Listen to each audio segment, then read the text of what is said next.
ఆప్కి అదాలత్లో film star Anupam Kher గారి మీద ఆరోపణ. ఈయన తలకిందల దారిలోనే వెళుతూ ఉంటారు. చూడండి సార్, ఎవరి నాన్న చనిపోతే వాళ్ళు బాధలో ఉంటారు, సంతాప సభ పెడతారు, ప్రార్థనలు చేస్తారు, భజన్లు కీర్తనలు చేస్తుంటారు. కానీ మీ నాన్నగారు చనిపోయినప్పుడు మీరు రాక్ బ్యాండ్ పిలిపించారు, అక్కడ ఒక లాఫ్టర్ షో చేశారు. మా నాన్నగారు చనిపోయిన తర్వాత అప్పుడు నేనేమనుకున్నానంటే మా నాన్న మంచి జీవితం జీవించారు, 84 ఏళ్ల వయసులో చనిపోయారు. ఇప్పుడేమో మా అమ్మ ఆయన లేకుండా ఉండాలి, మా నాన్న గొప్ప మనిషి, ఆయన లోటును ఎలా తీర్చాలి అనుకున్నాను.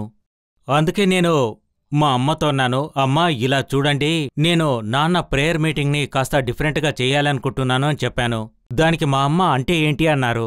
నేను చెప్పాను, వచ్చేవాళ్లకు తెల్ల డ్రెస్ వేసుకుని రానక్కర్లేదు అన్నాను. వచ్చేవాళ్లకు కలర్ఫుల్ డ్రెస్సులో రమ్మని చెప్తాను, మీరు ఆనందంగా రావాలి అని చెప్తాను. అంతేకాకుండా మా నాన్న కోసం నేను రాక్ బ్యాండ్ను పిలిపిస్తాను. మా నాన్న పైనుంచి కిందికి చూసి నా ప్రేయర్ మీటింగ్ ఎందుకింత బోర్గా ఉంది అని అనుకోకూడదు, అలా ఉండాలి. అందుకని మా నాన్నగారి ఫేవరెట్ సాంగ్స్ అన్నీ రాక్ బ్యాండ్లో వాయించారు. నేను మా నాన్నగారి ఫన్నీ అయిన విషయాలన్నీ ఈ ప్రపంచానికి, అక్కడుండే వాళ్ళందరికీ చెప్పాను. ప్రేయర్ మీటింగ్ అయ్యాక అక్కడుండేవాళ్లు నవ్వి నవ్వి అలిసిపోయారు.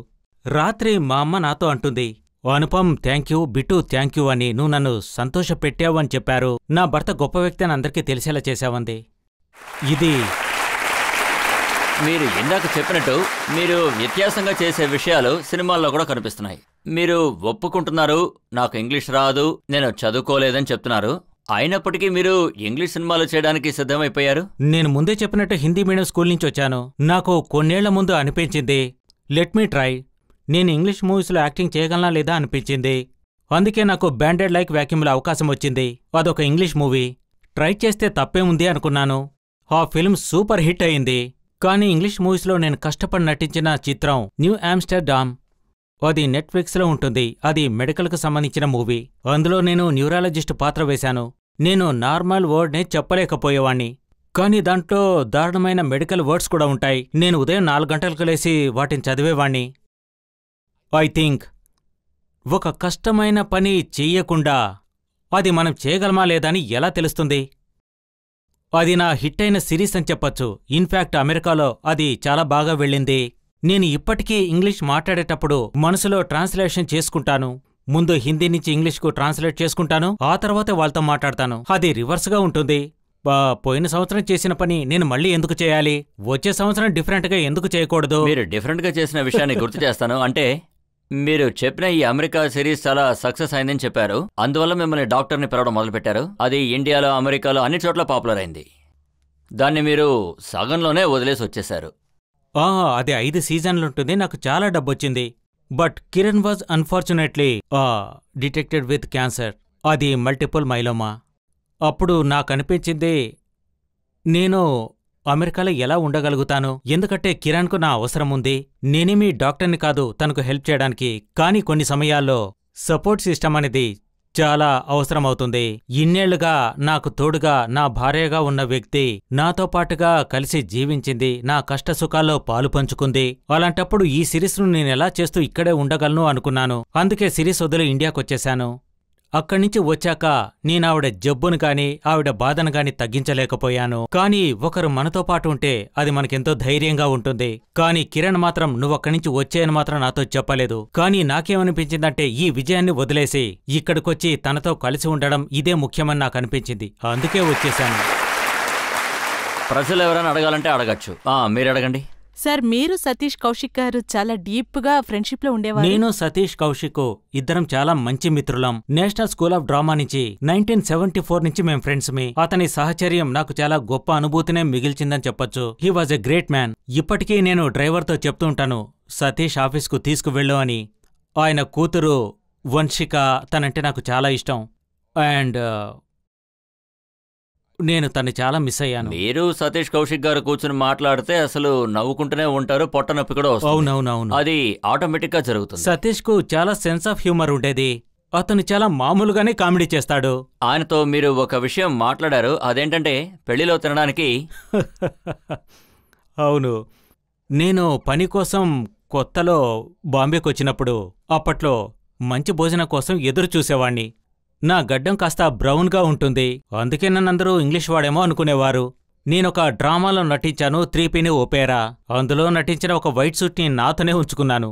అప్పుడు సతీష్ కౌశిక్ ఇంకా నా 2 మిత్రులు నాకా వైట్ సూటు వేసి నేను చిన్న కళ్లద్దాలు పెట్టుకునేవాణ్ణి. ఇంగ్లీష్ వాడనుకుని అందరూ నన్ను పెళ్లిళ్లకు తీసుకువెళ్తుండేవారు. ఇండియాలో వాళ్ళకేమో ఫారినరు పెళ్లిళ్ళకొస్తే గొప్పగా ఉంటుంది.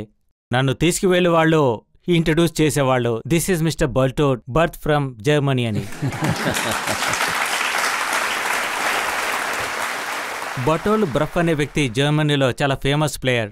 And Satish used to introduce me, he's famous person from Germany, he the person, ఈయన ఇది చేశారు అది చేశారు అని ఆయన నా గురించి చెప్తుంటే నేను కళ్ళు ఇలా పెట్టుకుని జిలేబీ తినేవాణ్ణి, కచోరీ తినేవాణ్ణి, భోంచేసేవాణ్ణి.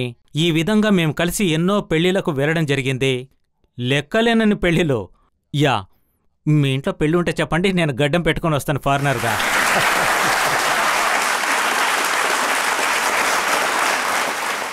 పబ్లిక్ నుంచి ఇంకెవరైనా ఏదైనా అడుగుతారా? I just want to answer the questions. తెలుగులో మాట్లాడండి, నాకు తెలుగు వస్తుంది. ఇప్పుడుండే యాక్టర్స్ లో వచ్చి మీ ప్రశ్నకు ముందు నేను మిమ్మల్ని ఇంగ్లీష్లో ఒక విషయం చెప్పాలనుకుంటున్నాను. మీరు పర్మిషన్ ఇస్తే. పర్మిషన్ ఇస్తా ప్లీజ్. జెడ్ సార్ మీరు కూడా ఇవ్వాలి. సార్, నేను తెలుగు మీడియం స్కూల్ నుంచి వచ్చాను. తెలుగు మీడియంలో ఒక విషయం ఉంటుంది, ఇంగ్లీష్ మీడియం అమ్మాయిలు మన మొహం ఎప్పటికీ చూడరు, మనల్ని అసలు పట్టించుకోనేరు. ఇదిగో ఈ ముందుండే వాళ్ళంతా తెలుగు మీడియం నుంచి వచ్చారు.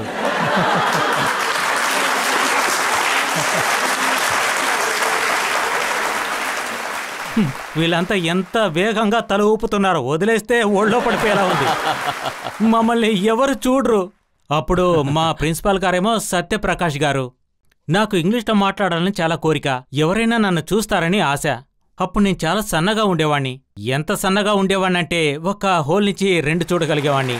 నేనప్పుడు ఇలా నడుచుకుంటూ వెళ్ళేవాణ్ణి. ఎవరైనా అమ్మాయి నన్ను దాటి వెళ్ళిందంటే to every action there is a opposite reaction, my body was emotional అని చెప్పేవాణ్ణి. ఒకరోజు ప్రిన్సిపాల్ గారు నన్ను రమ్మన్నారు.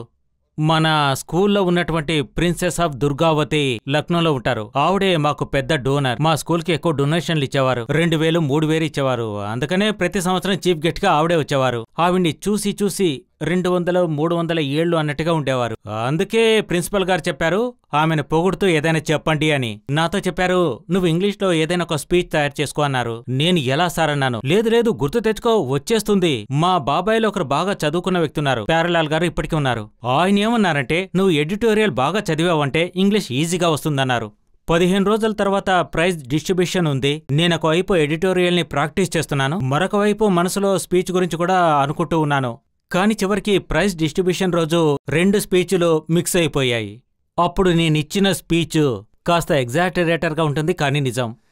Ladies of the gentlemen, I would have to could have to understood a few homogeneous words in kind condolence of Princess Durgavati of Lakhanpur.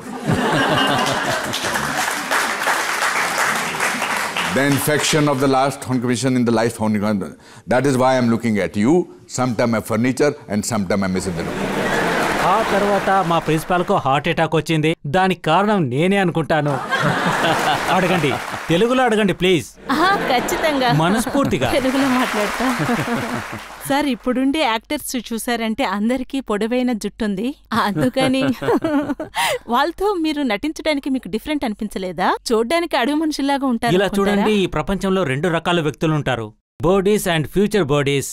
అందుకని పొడవాటి జుట్టు వాళ్ళంతా ఇదిగో మళ్ళీ ఇలా అంటున్నారు.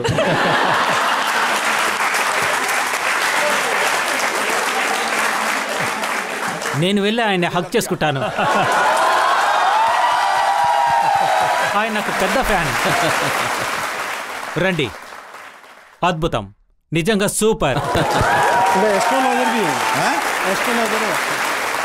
అస్ట్రాలజరా? అద్భుతం, చూసారా? ఆయన అస్ట్రాలజరట. దూరం నుంచి చూడగానే నాకు అర్థమైపోయింది. Very good. నా భవిష్యత్తు బాగుంటుందా సార్? నా భవిష్యత్తు బాగుంటుందా? బాగుంది సార్, మీ ఇద్దరిది కూడా బాగుంది. చూసారా, మన ఇద్దరిది బాగుందట. సరే, మీరు ఇలాగే అనండి, సరేనా?